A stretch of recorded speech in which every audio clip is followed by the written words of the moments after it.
Okay, so it says you have the silver chloride at 25 Celsius, which is about 298.15 Kelvin. The solubility of the silver chloride is about 1.89 milligrams per liter. So from here, what we can calculate is first we calculate the molar solubility at this temperature. So that's about 1.89 times 10 to minus 3 over the mole mass of the silver chloride, which is about 143.32.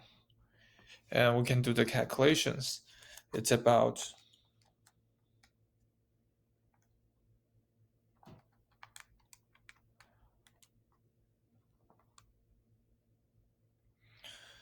so that's about 1.319 times 10 to minus 5.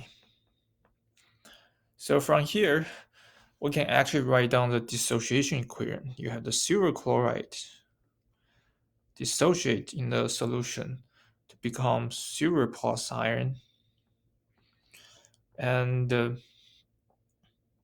chlorine or chloride ions. So it tells you, right, at 25 Celsius in the saturated solution, the concentration of the silver should be equal to the C here. So it's 1.319 times 10 to minus 5. And for the chlorine, that would be the same because the ratio is 1 to 1. So from here, what we can calculate is the KSP, the equilibrium constant, at 298.15 Kelvin. That's equal to the silver plus times the concentration of chloride. That's about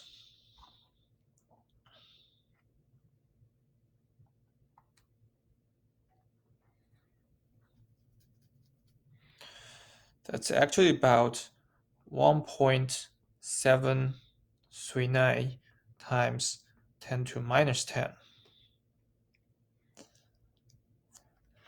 So then we also know that at another temperature, which is at 50 Celsius,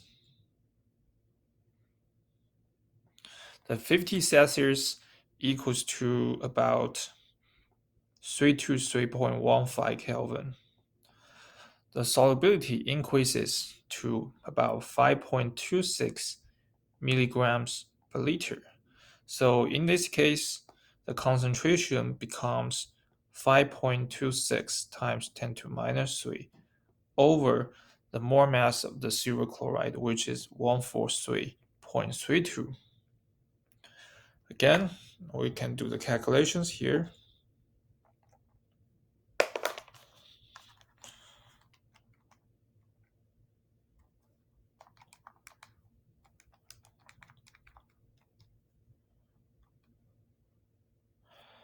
So that's about 3.67 times 10 to minus 5. So now for this one, right, the KSP at 323.15 Kelvin should be equal to the C square, same as the first at 25 Celsius. So that's about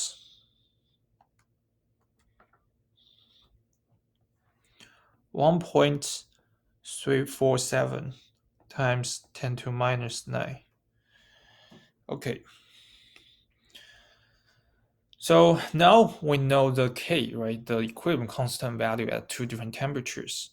So remember, we know the Gibbs free energy equals to what? Equals to minus RT log in K. So in this case, you will find the Gibbs free energy at 298.15 Kelvin should be equal to minus RT log in the K, which is at 298.15 Kelvin. Just plug in the number, minus 8.314 times the K here, 298.15 times the equipment constant, which is log in 1.739 times 10 to minus 10. So that's equal to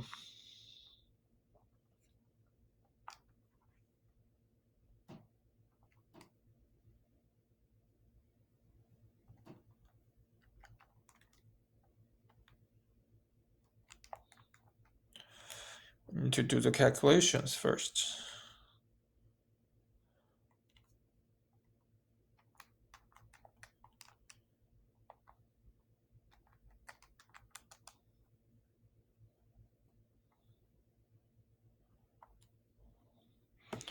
So it's actually about 555,705 joule per mole. And same, we can calculate the Gibbs free energy at 323.15 Kelvin. Again, plug in RT, log in K, which is about 323.15 Kelvin. So minus 8.314 times the temperature, 323.15 times log in K value, so it's log in 1.347 times 10 to minus 9.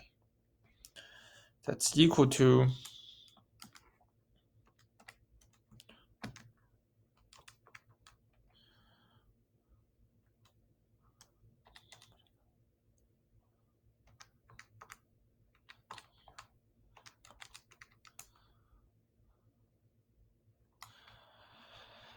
about 54876 joule per mole.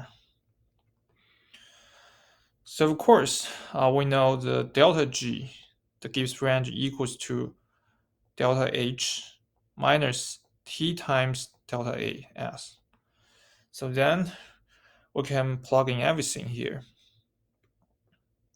So it tells you, right, the delta G, Gibbs free energy at 298.15 Kelvin should equals to the delta H minus the temperature 298.15 times delta S, which equals to about 55705.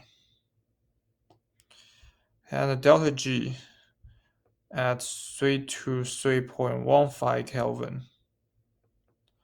equals to the enthalpy minus about 323.15 Kelvin times the delta S. That's equal to about 548.7. Oh no, 54876. So we need to combine these two equations. What we do is we actually use equation 1 minus equation 2. So you will get about 25 Celsius, right? 25 delta S equals to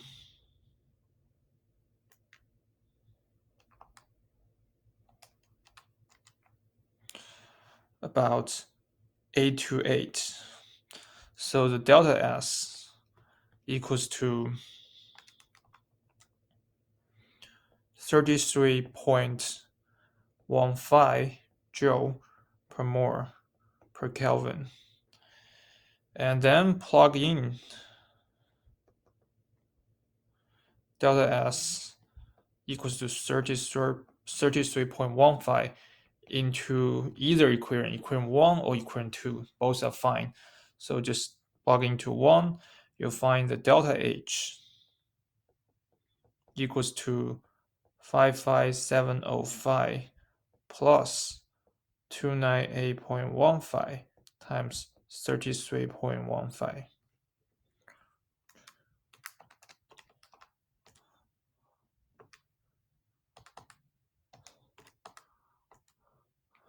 So that's actually equal to about 65.5 0.588 kilojoule per mole.